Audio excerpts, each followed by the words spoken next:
Machine learning बोले तो जैसे बच्चे को एक सिखाया जाता है ना, ऐसी मशीन को सिखाने को क्या बोलते हैं? Machine learning. बच्चों को सिखाने के 3 तरीके होते हैं, ऐसी मशीन को सिखाने के भी 3 तरीके होते हैं। उसमें होता है सुपरवाइज लर्निंग, मतलब बच्चे को पढ़ाने के लिए टीचर की आवश्यकता होती है, या बच्चे बुक से पढ़ सकता है, या बच्चा वातावरण से पढ़ सकता है। इसी तरीके से जो मशीन है हमारी, वो भी 3 तरीकों से पढ़ सकती है: सुपरवाइज लर्निंग, अनसुपरवाइज लर्निंग और री लर्निंग। चलिए देखते ये है क्या। तो हम बात करें मशीन लर्निंग की, तो मशीन लर्निंग का मतलब होता है मशीन का सीखना, मशीन का सीखना, मशीन का सीखना। सिखाएंगे कौन? हम सिखाएंगे, डेवलपर सिखाएंगे इसे। तो ये शब्द सबसे पहले बार किसने शब्द का यूज किया था, या किसने सबसे इस शब्द को बोला था या गढ़ा था? कॉइंड लिखा हुआ है, coined by Arthur Samuel, Arthur Samuel, 1959 में, 1959 में। अगर हम बात करें, इसमें एक शब्द आएगा एल्गोरिदम। अब हम देखने वाले हैं सीधे एल्गोरिदम की। तो एल्गोरिदम का मतलब कोई भी चीज़ करने के जो क्रम होते हैं या स्टेप होते हैं, उसको क्या बोलते हैं? एल्गोरिदम बोलते हैं। एल्गोरिदम जैसे कि आप समझ लीजिए, कोई घर बनाओगे, सबसे पहले आप नींव खोदोगे, उसमें मतलब गड्ढा खोदोगे, फिर नींव भरोगे, फिर उसके बाद छत पे मतलब दीवार बनेंगी, फिर उसमें खिड़कियों की जगह। तो वो सारी चीज़ें क्या एक प्रोसेस में चीज़ें हो रही हैं, उसको क्या बोलते हैं? एल्गोरिदम। ऐसी एल्गोरिदम का मतलब होता है मशीन को सिखाने के लिए कुछ प्रोसेस हैं, कुछ स्टेप्स हैं, उनको क्या बोला गया? एल्गोरिदम बोला गया। अगर हम बात करें पहली हमारी जो लर्निंग है, मशीन को सिखाने का जो पहला तरीका है, वो है हमारा सुपरवाइज लर्निंग। सुपरवाइज का मतलब होता है सुपरविजन में, किसी के सुपरविजन में। जैसे कोई एक बच्चा है जो टीचर के सुपरविजन में सीखेगा, किसके सुपरविजन में? टीचर उसे सिखाएगा, तो वो कौन सी लर्निंग होगी?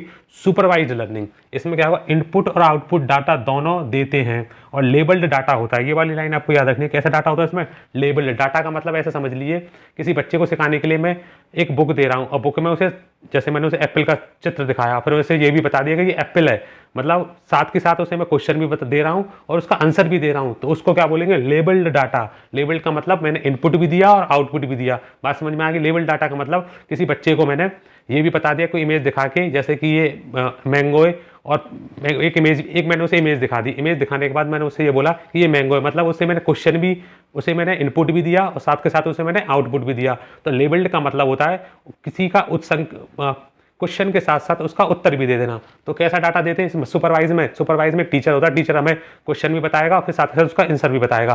तो ये कैसा होता है? इनपुट और आउटपुट डाटा दोनों देते हैं। डाटा का मतलब हम जो क्वेश्चन उसे देंगे, और लेबल डाटा होता है। अब इसमें क्या होता है?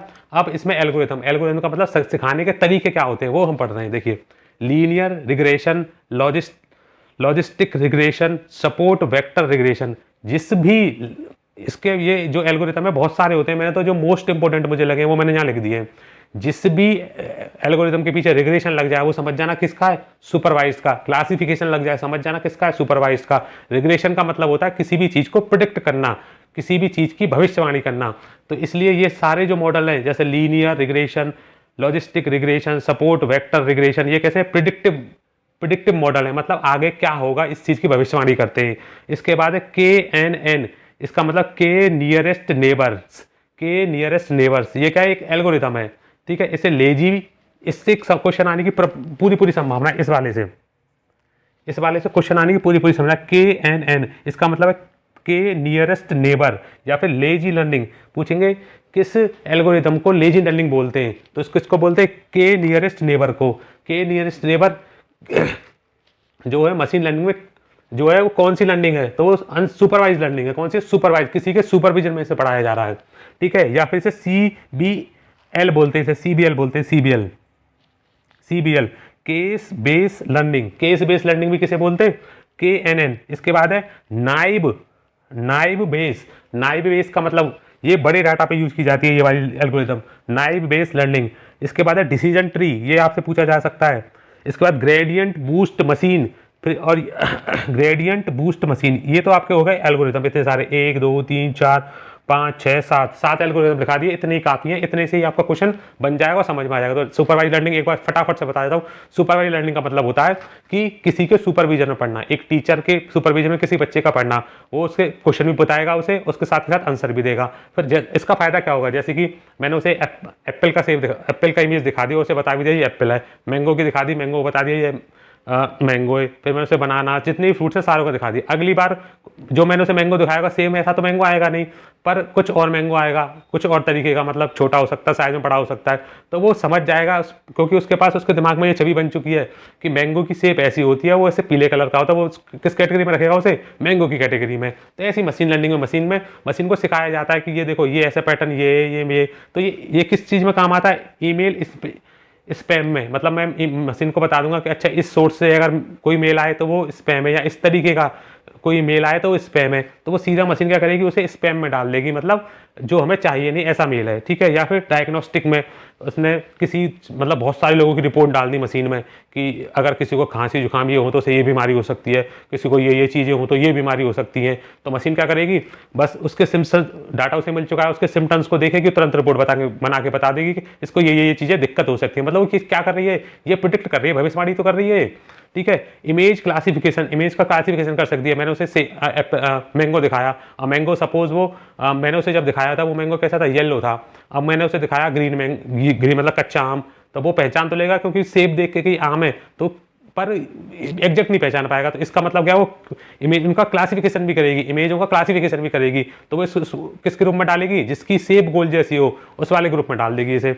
ये हो गया हमारा सुपरवाइज लर्निंग। इसके बाद देखें हम अनसुपरवाइज लर्निंग। केवल इनपुट दिया जाता है। इसमें क्या दिया जाता है, बच्चे को पढ़ने के लिए किताब दी जाती है, टीचर नहीं होता।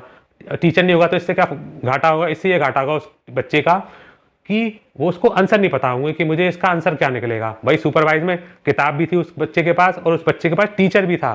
किताब का मतलब किताब में जो भी क्वेश्चन थे उसके आंसर कौन बता रहा था, टीचर बता रहा था, इसलिए उसमें लेबल्ड डाटा था। इसमें क्या होगा, इसमें केवल इनपुट दिया जाता है। इसमें क्या दिया जाता है, इनपुट दिया जाता है। इसमें अनलेबल्ड डाटा होता है, मतलब उसको उसके अंतर नहीं पता होते। इसे कौन सी लर्निंग बोल रहे हैं, अनसुपरवाइज लर्निंग। कैसी लर्निंग, जो जिसमें बुक तो है बच्चे के पास पर टीचर नहीं है। इसमें के मीन्स क्लस्टरिंग, क्लस्टरिंग का मतलब ग्रुप बनाना। इसमें चीज़ों को क्या किया जाता है, पहले पैटर्न के आधार में, मतलब पैटर्न होते हैं बहुत सारे, पैटर्न को छांटा जाता है और फिर ग्रुप में रखा जाता है, चाहे इस वाली में हो या इस वाली में। इस वाली में देखो दोबारा से एक बार इसमें देखो, रिग्रेशन और क्लासिफिकेशन मिल जाए तो सीधा ऑप्शन होगा हमारा सुपरवाइज। किसी भी एल्गोरिथम के पीछे रिग्रेशन या क्लासिफिकेशन मिल जाए, सुपरवाइज लर्निंग। अगर किसी भी एल्गोरिथम के पीछे हमें क्लस्टर मिल जाए, क्लस्टरिंग, तो समझ जाना वो कौन सा है, अनसुपरवाइज लर्निंग। क्लस्टरिंग का मतलब होता है बहुत सारी चीज़ों को ग्रुप में बना के रखना।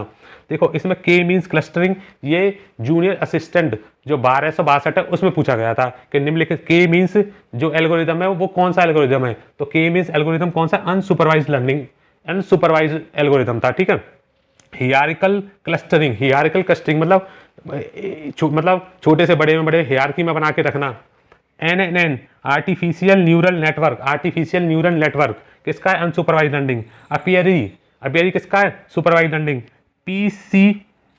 PCA, principal component analyse, principal component analyse किसका एल्गोरिथम है, सुपरवाइज लर्निंग का। एनामोली डिटेक्शन, एनामोली डिटेक्शन किसका है, सुपरवाइज लर्निंग का। अनसुपरवाइज लर्निंग का, अनसुपरवाइज लर्निंग का। अगर मैं बोलने में गलती कर रहा हूं तो आप कृपया ध्यान दीजिए, ठीक है। इसके बाद है self organise map, self organise map ये किसका है, अनसुपरवाइज लर्निंग का।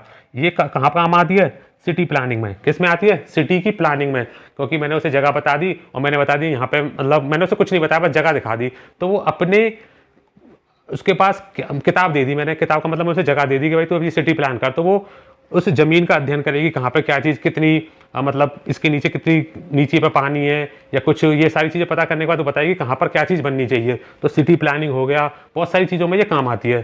कौन सी, अनसुपरवाइज लर्निंग। इसमें ये तीन, एक ये वाली, एक ये वाली, ये पेपर के लिए बहुत महत्वपूर्ण है, आपसे आगे पूछी जा सकती है।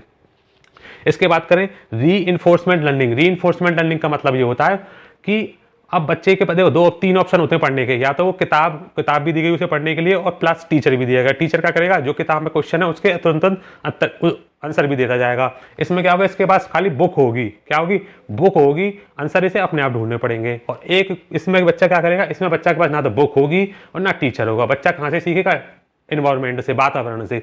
तो सेम इसमें भी कॉन्सेप्ट है। इसमें जो वातावरण से सीखने का मतलब ये होता है कि बच्चे को साइकिल चलाना सीखना है, एक तो ये होगा कोई से पकड़ के चलाएगा पकड़ के चलवाएगा और बताएगा ऐसे पेडल मारो, ये करो वो करो। और एक तो ये लर्निंग होगी कौन सी है कि किसी को सुपरविजन में कर रहा है। एक सुपरविजन में ये नहीं करेगा एक ये होगी बच्चे के पास कि बच्चे को साइकिल दे दी और वो साइकिल चला रहा है, तो 50 बार गिरेगा, फिर उसे पता चलेगी अच्छा ये पेडल ऐसे मारने। तो ये कौन सी है, रीइंफोर्समेंट लर्निंग। मतलब वातावरण से सीखेगा वो चीज़ों को। तो वातावरण से सीखने का मतलब वो मशीन सीखेगी तो उसे कैसे पता चलेगी कि मैंने चीज़ सही की है कि गलत की है। अगर मैं मशीन सही चीज़ करेगी तो उसे रिवॉर्ड मिलेगा, और गलत चीज़ करेगी, किसी बच्चे के कॉन्टेक्स्ट में मैं देखूँ तो कोई बच्चा अगर सही चीज़ें करेगा तो उसे क्या मिलेगा, रिवॉर्ड मिलेगा, अगर गलत चीज़ करेगा तो उसे पनिशमेंट मिलेगी। तो ऐसी मशीन के साथ है, अगर मशीन सही चीज़ करेगी तो भी उसे रिवॉर्ड मिलेगा, और उसे गलत चीज़ करेगी तो उसे क्या पेनल्टी मिलेगी। ये रिवॉर्ड और पेनल्टी कैसे पता चलेंगी, फीडबैक के। अगर आप फीडबैक में 5 स्टार देंगे तो उसके लिए वो रिवॉर्ड है, अगर 0 स्टार, आधा स्टार देंगे, 1 स्टार देंगे तो उसके लिए क्या है, वो पेनल्टी है। ये क्या, ये जो रीइंफोर्समेंट जो लर्निंग होती है हिट एंड ट्रायल होती है, हिट एंड ट्रायल होती है, सबसे ज़्यादा यूज इसी का होता है, फिर इसके बाद इसका यूज होता है, इसके बाद इसका यूज होता है।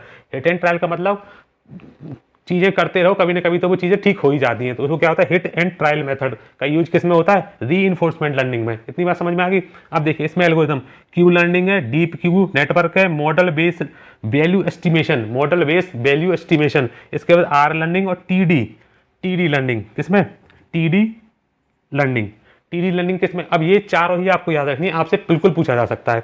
इसके बाद इसका यूज गेमिंग में होता है। गेमिंग का मतलब इसको ये नहीं पड़ता, इसके पास प्रायर पीछे की नॉलेज कुछ भी नहीं है कि इसके पास कुछ होगी, बुक तो है नहीं इसके पास कि मुझे क्या पढ़ना है क्या करना है, कुछ नहीं, इसके पास कुछ तो नहीं है। मैं से सपोज इसका सबसे अच्छा एग्जांपल है गेमिंग। मैं चेस खेल रहा हूँ, मैंने एक चाल चली, तो इसे ये तो नहीं, अब देखो आप समझ रहे हैं, इसने एक चाल चली तो ये मेरी चाल के हिसाब से, मेरे वातावरण के हिसाब से अपनी चाल चलेगा। ऐसा तो है वो नहीं कि इसके पास पहले की नॉलेज होगी कि अब मैं ये वाली चाल चलूंगा, अब मैं ये वाली चलूंगा, नहीं, पहले मेरे हिसाब से चलेगा, मैंने जो चली उसके बाद वो अगली चाल चलेगा। तो ये क्या होगा गेमिंग में, रोबोट नेविगेशन में और फाइनेंस सेक्टर में। फाइनेंस सेक्टर में इन जगह पे इनका क्या होता है, यूज होता है। आपसे यूज ना के बराबर पूछे जाएंगे, आपसे पूछे जाएंगे कि कौन सा एल्गोरिथम क्या है। ठीक है, रीइंफोर्समेंट बता दिया मैंने, अनसुपरवाइज लर्निंग बता दिया, सुपरवाइज लर्निंग बता दिया।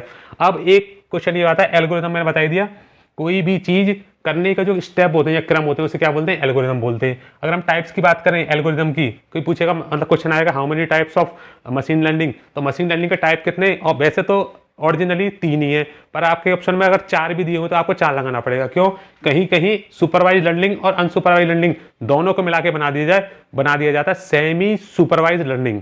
सेमी सुपरवाइज लर्निंग जिसमें ये वाली जो है इसका कम यूज होता है, इसका ज़्यादा यूज होता है। ठीक है, अगर आपके ऑप्शन में 3 ऑप्शन है, 4 ऑप्शन में नहीं है, तो हम लगाएंगे 3 टाइप है, सुपरवाइज लर्निंग, अनसुपरवाइज लर्निंग और रीइंफोर्समेंट लर्निंग। ऑप्शन में 3 और 4 दोनों दे रखे हैं, तो हम कौन सा ऑप्शन लगाएंगे, तब हम लगाएंगे 4 ऑप्शन।